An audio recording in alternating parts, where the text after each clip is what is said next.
Which of the following is not true? A. Baby Jesus has been depicted wearing a red coral necklace. B.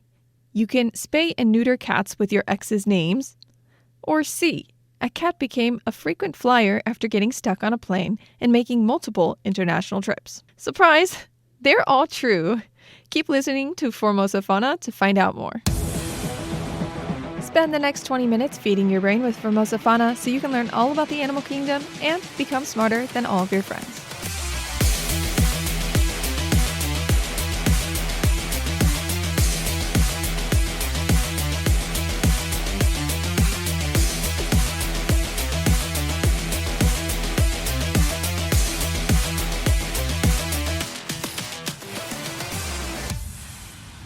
Every Friday is Formosa Fauna Friday. I'm Tristan Hildebrand, the voice of Formosa Fauna. I love animals and I love talking about them.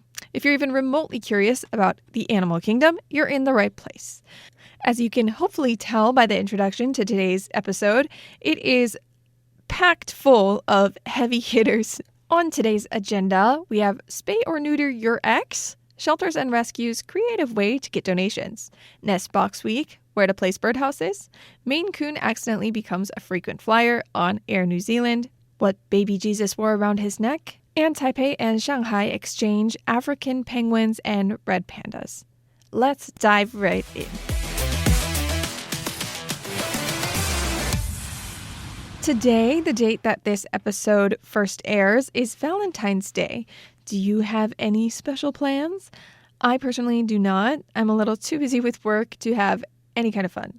For a Valentine's Day promotion in the US, several shelters and rescues are running an extra special event. Let me quote one of their posts so you know exactly what I'm talking about.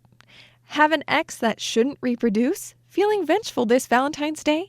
For just a $15 donation, we will name a feral cat after your ex, then spay or neuter them and release them through our trap-neuter-return TNR program to stop the breeding cycle. Give your ex a proper send-off, heal your heart, and help control the community cat population at the same time. Your donation helps provide funding for our TNR programs and other spay-neuter programs. TNR works to end reproduction in community cat colonies, stabilizing populations, and improving cats' lives. Hate this idea and think we're being petty? You can sponsor a pet too. And that is the end of the quoted post.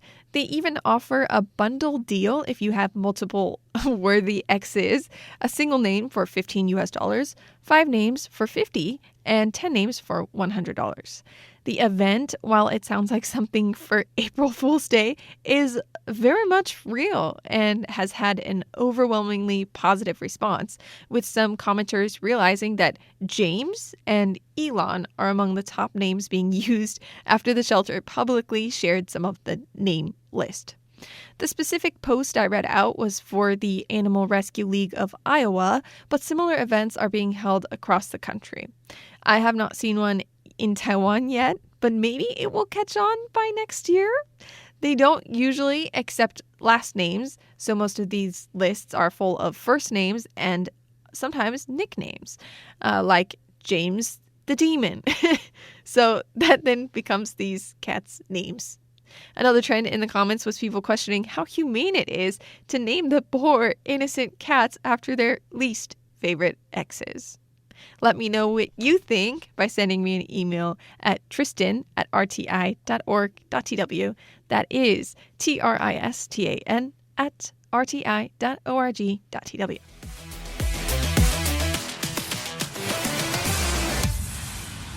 It is not only Valentine's Day today, it is also the day of 3 other animal-centric holidays: Pet Theft Awareness Day, the first day of Nest Box Week, and World Bonobo Day. Nest Box Week is an annual observation that takes place from February 14th to the 21st to motivate people to make nest boxes for birds. After all, the American Bird Conservancy has designated habitat loss as the biggest contributor to declining bird populations. It has been almost 25 years since this event was first started, and it serves as a holiday to assist with the conservation of birds, many of which are on the endangered list. During Nest Box Week, you make wooden nests in your backyard or garden to provide homes for birds. If you'd like to take part in the festivities, you you can grab a friend, neighbor, kid, classmate, whoever, and build nest boxes together. Nest box is the more UK way of saying birdhouse, I believe, and I think they're quite similar. I remember making birdhouses with my classmates or maybe Girl Scout troop when I was in elementary school. So if we could make them back then at 8 or 9 years old, then so can you. They sell pre-cut kits that you can simply glue or nail together, and they're a lot of fun to decorate and paint. If you have enough people joining in, you could even make it a little competition and see who has the best decorated nest box or birdhouse. As for where to hang them, try to keep the birdhouses or nest boxes away from bird feeders and bird baths. While it may seem cute to provide birds with a resort-like area with all of their amenities in one place, it only increases the risk of predators approaching and coming into their homes. Well, the more distance you can give, the better. You'll want at least 6 to 7 feet in between, which is about 185 to 220 centimeters between their food and water source and their home. Birds like to be where people and predators aren't, so quieter, calmer, lower traffic areas are typically best. Birds like to be high off of the ground, so place it above 5 feet or 150 centimeters off the ground. It doesn't have to be too high, though. Interestingly enough, different heights attract different birds. You may want to look into specific heights if you have specific species, specific birds in mind. While making sure you are in accordance with local laws, secure that birdhouse to a metal pole, wall, a fence post, or even a tree. In fact, walls may be even better places to hang birdhouses than trees because, statistics show, trees can be easy for some predators to climb. Cats. Also, keep in mind that birds tend to avoid houses that swing or sway in the wind. So if you can somehow secure that down, they will be happy campers.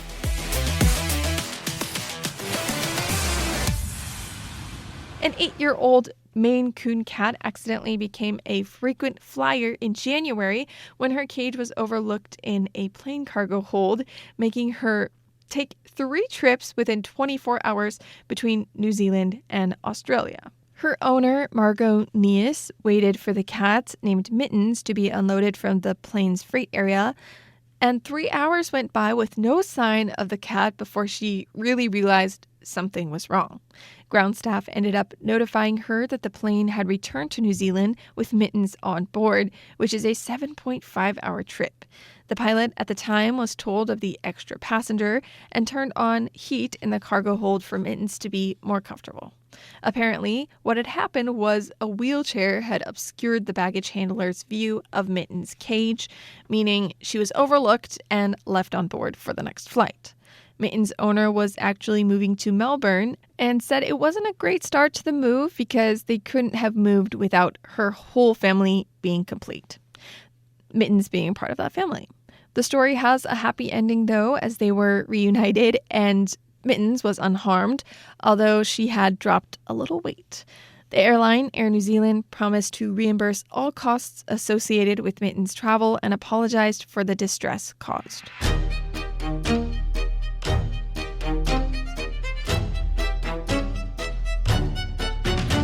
Let's learn about a scientist today. This also helps us understand the history of Nest Box Week, which again starts today, February 14th. Environmentalist Edward Max Nicholson, born in Dublin in 1904, played a major part in many ornithological productions, such as being the senior editor of British Birds from 1951 to 1960. If you're not familiar with the term, ornithological is a tough one. It's spelled ornithological, and it means relating to the study of birds. He also played a key role in the production of birds of the Western Palearctic and was the only author to remain with the project from start to finish, writing the habitat sections for every species in all 9 volumes. After a brief visit to Balochistan in 1952, studying resource development for the UN, he contracted polio and was told by a specialist that he would always be a cripple. He ignored that comment and, notwithstanding the limp and a stiff arm, carried on with his work as forcefully and energetically as before, according to colleagues and people in his life at the time. Edward Max Nicholson was a major player in setting up the World Wildlife Fund, the IUCN, the Wildfowl Trust, Earthwatch Europe, and so much more. So now, the next time someone says the name Edward Max Nicholson, you know exactly who they're talking about.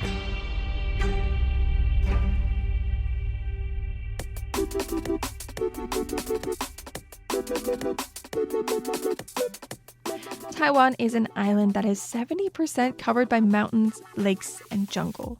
Taiwan's early connections to the Pacific and Southeast Asia are well established and are the basis for seeing Taiwan as an ocean nation. Did you know that over 17,000 species thrive in the deep sea, where no light penetrates the ocean waves? Or that there are 38,000 different kinds of microbes in just a liter of seawater? These were all discoveries made by the Census of Marine Life, a 10-year international effort that assessed the diversity, distribution, and abundance of marine life. Today, you're going to learn about octocoral. Some octocoral species populations are observed to thrive in symmetry in the shallow water benthic communities of northern Taiwan. But speaking more broadly about octocoral historically, here's an overview of the very interesting marine life. If the tiny flower-like polyp of a coral has 8 petals, which are actually tentacles, they are octocoral. Many of these octocorals were once known as gorgonians, named after the snake-haired Gorgons of Greek mythology, who turned people who looked at them into stone, like Medusa. In some tellings of the story, Perseus cut off the head of Medusa, Queen Gorgon, and laid it on a bed of seaweed, which then turned into red octocoral. In other tellings of the story, it turned into stone. The bright red octocoral has been admired and cherished by people for thousands of years. Roman people once traded red coral beads and ornaments with China and India for silk, pearls, and black pepper. In some cultures, red coral becomes a cure-all, which is where it was thought to protect the wearer from ills and spells, improve fertility, ensure good crops, and guard against bad storms. It was also thought to be able to detect poison or be the antidote to poison. Apparently, in medieval Italy, coral was a protective amulet specifically for children.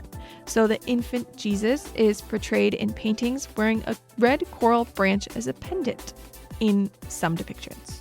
Over in Asia, in Japan, red coral was worn by ladies as ornaments in their hair and carved into sculpted netsuke, which are small carved ornaments often attached to the sash of kimono. But Italy has long been the center of the red coral trade. Free divers would hold their breath, swim down, and snap off the tree-like red coral colonies from the seabed. As demand grew and the colonies were depleted, various devices were invented to bring up coral from deeper underwater. Following centuries of exploitation, slow-growing colonies of red corals have been badly depleted. Several countries have enacted efforts to control the trade, and some businesses, like Tiffany & Co., refuse to use new red coral altogether. The ocean contains thousands of other octocoral species, and about 75% of those are in the deep sea. You have bubblegum coral, bamboo coral, and sea pen. Deep-sea cat sharks also lay their egg cases on corals like Christmas tree ornaments. It's believed that their bright pigments serve a purpose other than just being noticeable, and that perhaps these pigments taste bad to coral-eating predators, meaning the color could be an adaptation for survival. In the Mediterranean and off the coast of Africa, scientists have discovered stony coral colonies that have been growing there for 50,000 years. In comparison, the Great Barrier Reef has only been growing for around 8,000 years. So, now you know. In this segment of the last episode, we talked about how to train dogs to walk well while on a leash. I'm referring to Zach George's guide to a well-behaved dog because he's the real dog trainer. He's the professional. Those of you who have medium to large-sized dogs or who have visited homes with medium to large-sized dogs, you know that when your dog jumps up on visitors, it's embarrassing. If you have some older relatives, it might even be outright dangerous. I know my grandparents won't visit my home in the U.S. very much anymore because of this reason. If they don't have a strong enough footing, they could get knocked right off of their feet. Also, if you or a guest is wearing nice clothes, light-colored clothes, it can ruin their look for the day or their clothes forever. Also, let's be real, if we're trying to be hospitable, yelling in front of our guests at our dogs the moment they walk in is just not a good start. It's not the way we want to do things. Get down! Jumping is one of a dog's most natural behaviors, though. It usually means they're excited to see you and interact with you. It's likely that these dogs have been rewarded for this behavior in the past as well, because you or guests have likely showered them with attention and pets after they've popped right up in one of our faces. It's wonderful that dogs are happy to see us and our guests, so the problem lies in that these dogs don't know how to properly express that excitement. When they greet other dogs, they usually sniff one another's faces, then rear ends, so they often try to close the distance between us and our guests by going for that face, by jumping up, so they can get closer to our faces. We're running a little short on time for this segment of today's episode, so tune into the next segment where we will break down the multiple steps needed to stop dogs from jumping up on us and our guests. This segment of the show will teach listeners just like you how to train dogs. Starting with the basics, tune in each episode, and you'll eventually be able to do just about anything as far as training goes. I don't currently live with any dogs, but find the knowledge widely applicable as I grew up with dogs, hear of people in my circle who are struggling to train their dogs, and run into stray dogs on my way home in Taiwan every day.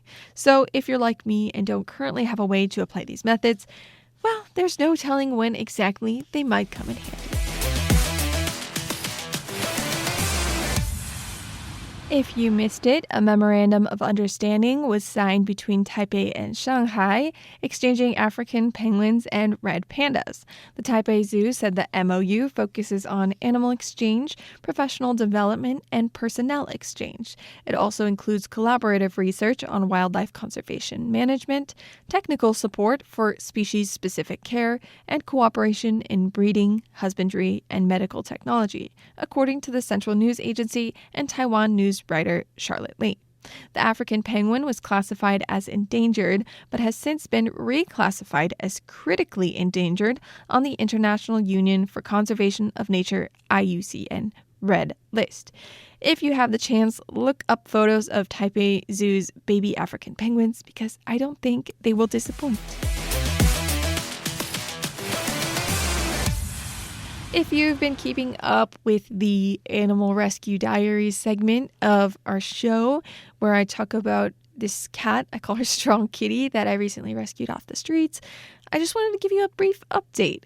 It looks like she has almost a clean bill of health, especially compared to when she was first rescued, because I think of the 8 or 9 diseases she came in with, only 2 are remaining. She most recently got her liver index in check. So now she is with the FIV forever. She's never going to be able to get rid of that.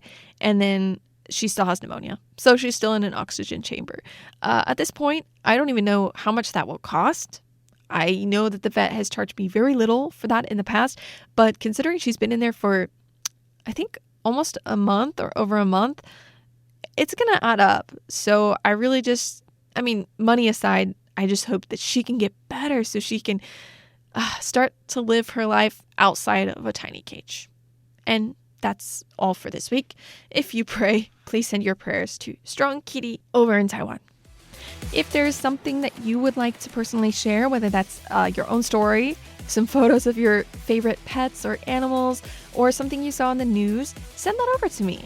you can send me an email at tristan@rti.org.tw.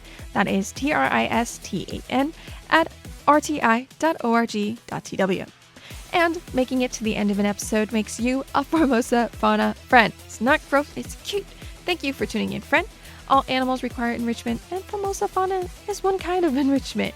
After all, we're all just a bunch of wild animals. See you next time for Formosa Fauna Fridays here on Radio Taiwan International.